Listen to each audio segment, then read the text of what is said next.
terus terbuka untuk ide-ide yang lain. Masyarakat tadi disampaikan oleh Pak Mahendra, jumlah yang sudah berpartisipasi di pasar saham atau bursa efek itu masih relatif kecil. Maka edukasi dan terus literasi terus ditingkatkan. Namun kita, mungkin Pak Mahendra, saya terus harus berinovasi, mendorong instrumen-instrumen yang jauh lebih affordable untuk masyarakat kecil bisa berpartisipasi.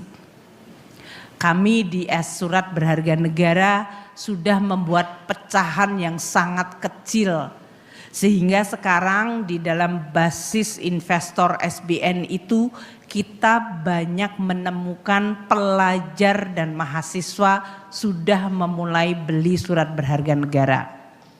Itu positif untuk kita semuanya. Saya berharap demikian juga dengan saham. Dulu waktu saya dan Pak Mahendra, Pak Peri masih remaja, kami masih mahasiswa, kita mulai diajari mengenai bursa efek Indonesia, paham mengenai jual beli saham. Sekarang seharusnya ini sudah mulai diajarkan bukan di tingkat mahasiswa lagi, tapi bahkan di tingkat sekolah dasar. Sehingga mereka menjadi getting familiar with dengan bursa efek. Dan ini hanya bisa dilakukan kalau kita juga bersama-sama. Nanti masuk ke kurikulum, bagaimana cara penyampaiannya, dan bagaimana mereka merasa terbiasa dengan transaksi.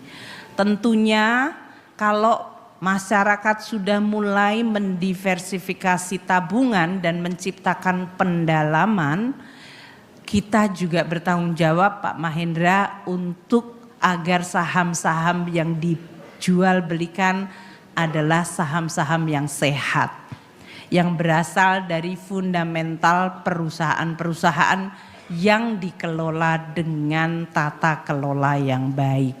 Sehingga masyarakat tidak merasa bahwa mereka membeli sebuah surat berharga yang ternyata tidak berharga.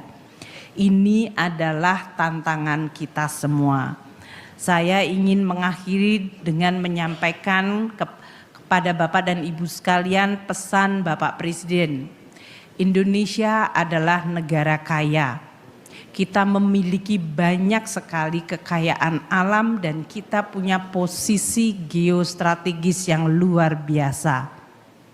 Dengan kekayaan negara dan amanat para pendiri bangsa kita untuk terus mengelola perekonomian Indonesia dengan azas kekeluargaan, itu artinya kita harus terus peka terhadap kesejahteraan seluruh rakyat Indonesia.